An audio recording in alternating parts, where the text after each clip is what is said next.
Hey guys, Steve from Tony's Resto here. I just got done with a video talking about kind of the origin story of Tony's Resto and where it came from, with it being a new thing for me. This video is about that was about the past and what led up to Tony's Resto, and now this is Tony's Resto and beyond. It's 2020. It's early in. What is it, like the third or fourth today? I don't know. It's over Christmas break. I'm married to a teacher, so um, Christmas break kind of becomes this every day is the same day type thing. We're just starting up the first full week after school, so that'll get us back into the swing. But 2020 for Tony's Resto, um, I've been trying to slowly get things in place. I'm not looking to jump off a cliff. I'm looking more like wading out into the water. Um, and so, I've got my Adler 167 here sewing machine that I came across this last year, which is awesome. So I'm doing some of my personal projects to kind of get up to speed on what I need to do, what I need, and the skills that I need to do upholstery. So I don't have to buy everything, and I have definite control over what's going on and what's going in these vehicles.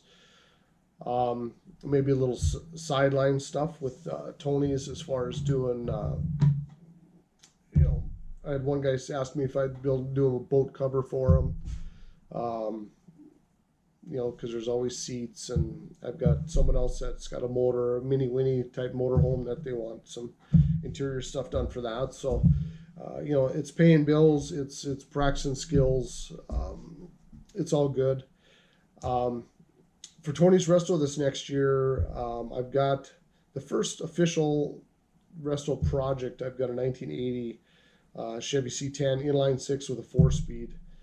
That was a farmer truck, propane conversion on it. That's going to be the first one that's going to be done and sold. Um, and hopefully I can get through this next year.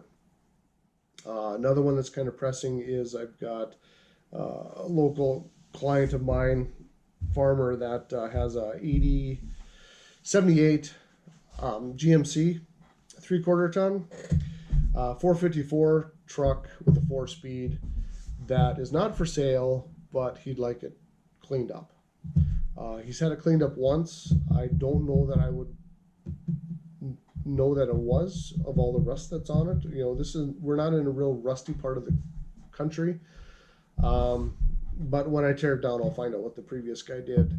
If he just filled some holes and shot some paint over the top or whatever. But he's a great guy, super nice. Just wants it fixed up. It's sitting kind of off on the tree row, clutches out of it, and it's like he's got the money to put into it to get it back, and I'm hoping that I can get close to where if he gets it restored to a certain state, he really won't be behind money wise, just because of where the C10 C20 market's going. Nice truck. I've got a little stable of vehicles out at a buddy's place. 78 Scottsdale. I've got a dually, 81 dually out there. That's a 350 4-speed truck. I've got my shop truck, which is 74 C20 350 with a flatbed on the back that I've got to work on. I'm working on the interior right now. So those are all 2020 projects. Getting those done, trying to turn some of it into cash flow for Tony's, because the big project for Tony's next year is what I'm sitting in right now. Originally started off as my glass shop. I do stained glass, less and less over the years, but that's kind of a retirement thing too. So it works good for doing my fabrics, my upholstery. I've got a little bit of space for that. But what I need is a place where I can put a vehicle. I'm kind of borrowing shop space right now, and I feel bad because I'm, taking up space that this guy could be using for other stuff, and I'm leaking on the floor and making a mess from time to time. So I'm going to add about a 26 by 26, which is the space that I have, to add basically a third or third and a half stall onto my garage here. So then I'll have my space that should hold two vehicles, up to two vehicles. I'll also have this space, which is a 24 by 26, to just keep things going.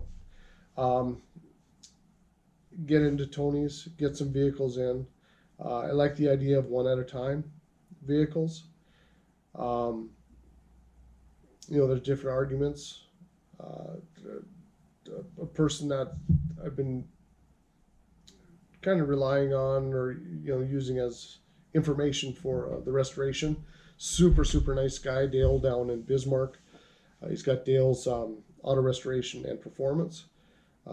Super nice guy. From day one, he's just like, hey, you need anything? You need parts? Let me know. If I can get them cheaper, then I'll save you some money. You can come pick them up. He's got a shop.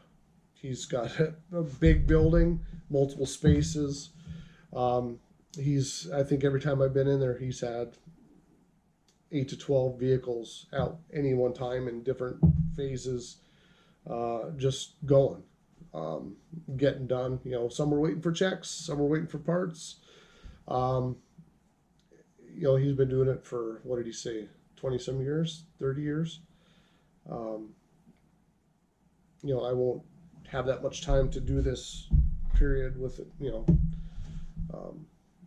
starting this at this time, and I don't have the space, and I don't need that. And so Tony's is, I want to be hands-on.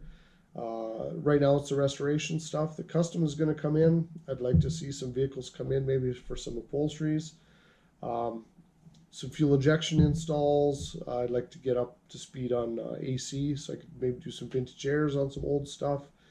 You hope that you have a good eye, and that if you do stuff the way you would do it yourself, that people appreciate that and see that, hey, that's how I want mine to look. I've seen a lot of garbage, a lot of sketchy stuff. It's not my thing. I want it to be nice. So again, this is kind of my accountability video. 2020 is get some pickups out there, get the first sale of something built. I've got the one restoration to do. Hopefully kind of get the name out and get some projects going. So appreciate you for watching this video. I've got Instagram, this YouTube channel, of course, Facebook, all under Tony's Resto. I try to post up stuff.